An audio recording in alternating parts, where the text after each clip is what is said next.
Livraria Espírita Couto no Lar. Humildade. Os humildes aprenderam, com a introspecção, a fazer de si mesmos um canal ou espaço transcendente, por onde flui silenciosamente a inteligência universal. Buda não foi apenas uma figura histórica que viveu há 2500 anos, mas uma criatura extraordinária que, a partir das próprias experiências, encontrou a iluminação e o despertar dos potenciais internos.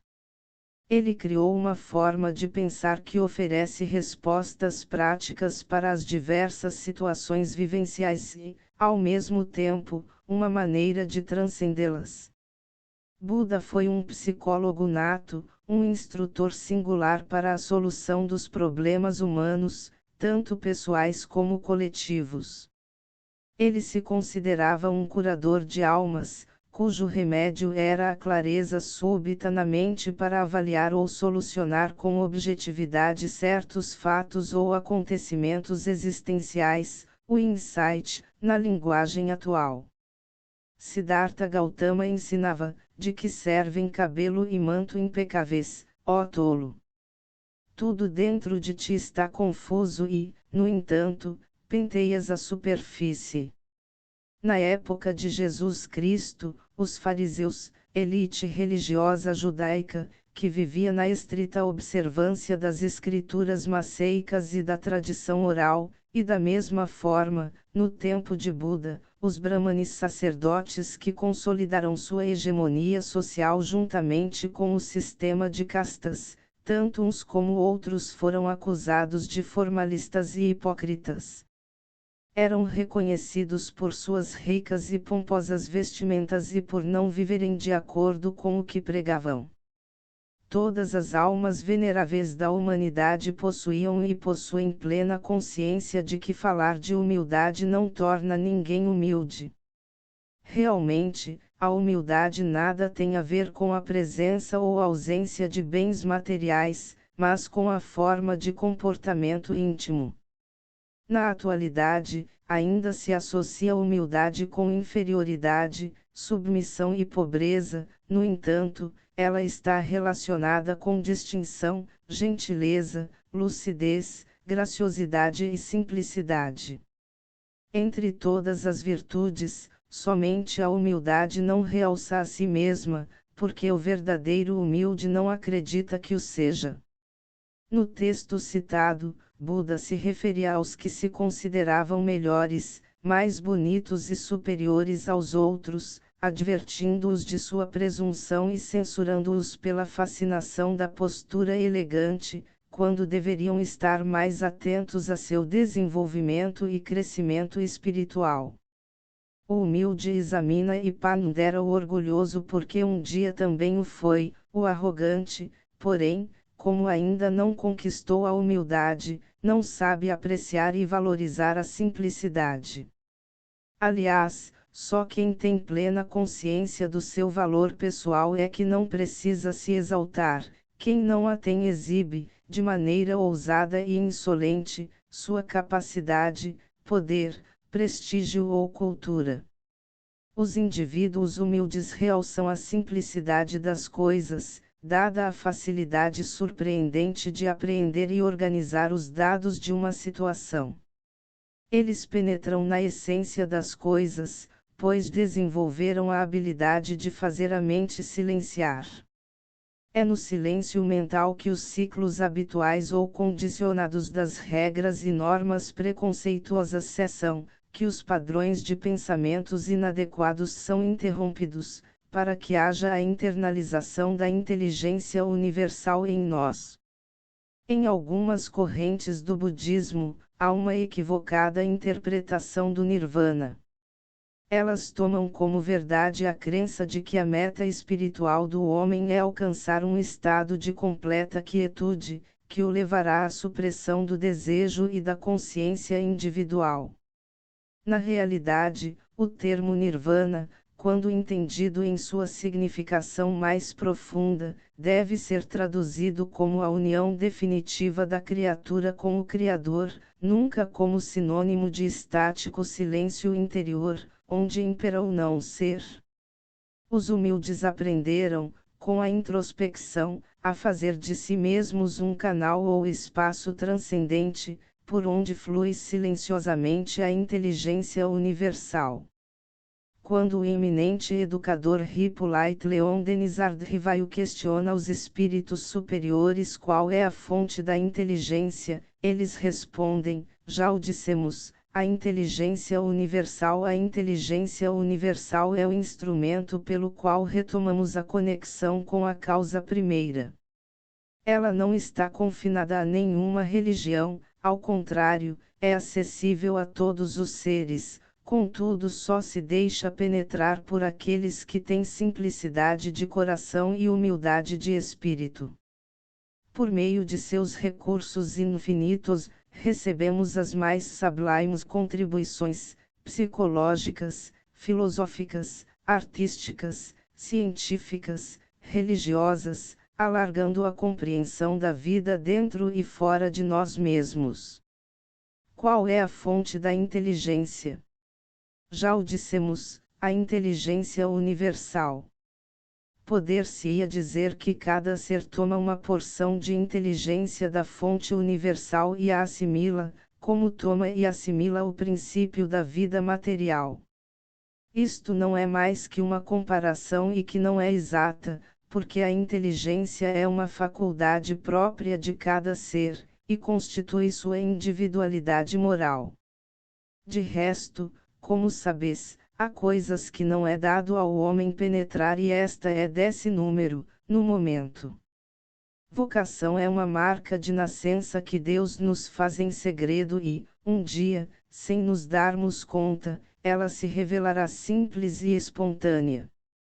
As criaturas, consideradas como espíritos imortais, são portadoras de uma bagagem de inúmeras experiências adquiridas na vida presente, nas vidas passadas e no plano astral.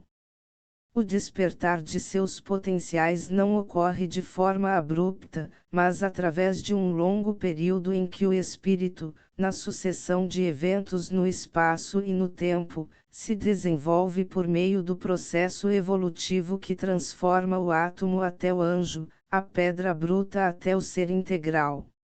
Sendo assim, o espírito traz consigo, conforme o progresso adquirido, o próprio jeito de sentir, agir e se comportar diante do mundo. Ao retornarmos à escola terrestre, nos processos naturais da reencarnação, apresentaremos, em forma de talentos ou predisposições inatas, o resultado dos conhecimentos e das vivências adquiridas em tempos remotos, conjunto de valores organizados e interligados que operam como capacidades ou habilidades naturais. Essas experiências armazenadas em nosso âmago constituem as denominadas vocações, do latim vocatio, ação de chamar, intimação, convite. São impulsos internos, independentes da faculdade de raciocinar, ou seja, tendências espontâneas que orientam uma pessoa nas suas atividades interiores e, por consequência, nas exteriores. Vocação é uma marca de nascença que Deus nos faz em segredo e, um dia, sem nos darmos conta, ela se revelará simples e espontânea. Pela especialidade das aptidões naturais, Deus indica evidentemente nossa vocação neste mundo. Muitos dos males decorrem do fato de não seguirmos essa vocação. Frequentemente, são os pais que, por orgulho ou avareza, fazem seus filhos saírem do caminho traçado pela natureza e, por esse deslocamento, comprometem sua felicidade. Desde o instante do seu nascimento, a criança traz dentro de si uma determinação superior que alimenta seu desenvolvimento físico, psíquico e espiritual, independentemente dos obstáculos que se apresentarem em sua caminhada. Com a colaboração, a aceitação e os estímulos dos pais no ambiente doméstico, ou com a ignorância, a opressão e a prepotência deles, a criança, mesmo assim, se desenvolverá gradativamente, ampliando e aperfeiçoando suas habilidades inatas, e progredirá de forma inexorável e contínua em direção ao objetivo certo. É a força do progresso que existe na intimidade de cada um de nós. A criança pode encontrar impedimentos no recinto familiar, sofrendo com o preconceito, a incompreensão, a rejeição, o perfeccionismo de pais inseguros e neurastênicos, que podem prejudicá-la e desviá-la momentaneamente de seu projeto de vida ou trajetória interna. Com certeza, são as bagagens espirituais do passado, somadas ao ambiente da vida atual, que modelarão no presente a personalidade infantil. Dessa maneira, podemos afirmar que, em muitas ocasiões, as atitudes dos pais e de outros membros do grupo familiar ou social, ao agirem sobre a criança, acabarão por confundi-la e induzi-la a aceitar diferentes objetivos, a tomar atitudes contrárias a seu modo de sentir e pensar e a adotar ideias de ética, moral, religião e filosofia em desacordo com seu senso interior. É justamente no ambiente familiar que tem origem os chamados problemas infantis, que gerarão no futuro adultos vaidosos, desajustados ou neuróticos. Os indivíduos que não se deixam levar pela inspiração de sua diretriz inata ou eixo básico, e que se identificam com uma imagem construída com base nas expectativas dos outros e nos desejos, valores e atitudes de pais inflexíveis e dominadores, experimentam uma constante sensação de carência, de falta de alguma coisa ou de que algo de fora precisa ser incorporado. Sentimentos crônicos de escassez e frustração os acompanham pela vida afora. Uma criatura insatisfeita busca sempre o inatingível e tenta compensar com uma postura de ser sempre vista ou admirada.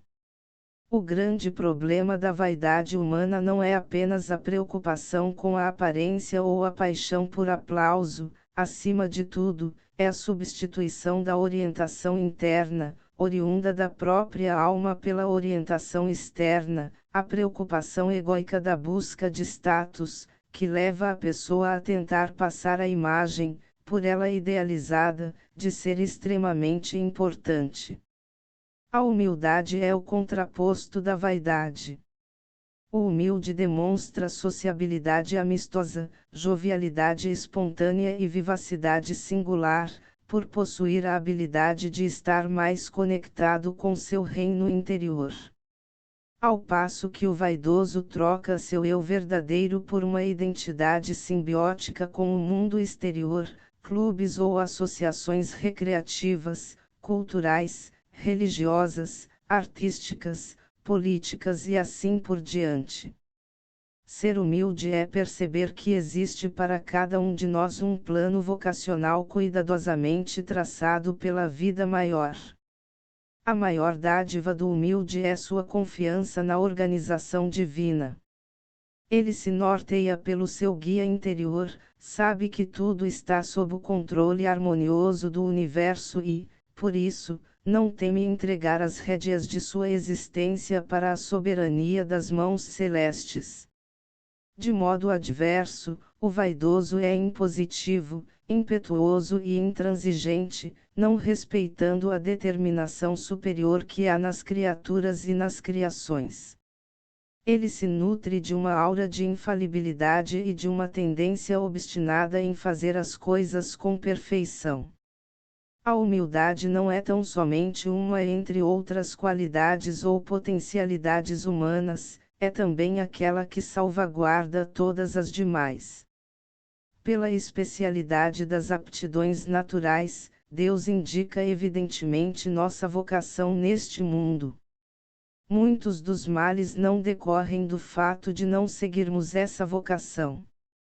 E verdade, frequentemente, são os pais que, por orgulho ou avareza, fazem seus filhos saírem do caminho traçado pela natureza e, por esse deslocamento, comprometem sua felicidade, eles disso serão responsáveis. Assim, acharíeis justo que o filho de um homem altamente colocado no mundo fizesse tamancos, por exemplo, se para isso tinha aptidão. Não é preciso cair no absurdo, nem nada exagerar, a civilização tem suas necessidades. Porque o filho de um homem altamente colocado, como Daisas, faria tamancos se pode fazer outra coisa. Ele poderá sempre se tornar útil na medida de suas faculdades, se elas não são aplicadas em sentido contrário. Assim, por exemplo, em lugar de um mau advogado, ele poderia, talvez, tornar-se um bom mecânico, etc. O deslocamento dos homens fora de sua esfera intelectual é, seguramente, uma das causas mais frequentes de decepção. A inaptidão pela carreira abraçada é uma fonte perene de dívidas. Depois, o amor próprio, vindo juntar-se a isso, impede o homem fracassado de procurar um recurso numa profissão mais humilde e lhe mostra o suicídio como remédio para escapar ao que ele crê uma humilhação. Se uma educação moral o tivesse elevado acima dos tolos preconceitos do orgulho, ele não seria apanhado de surpresa.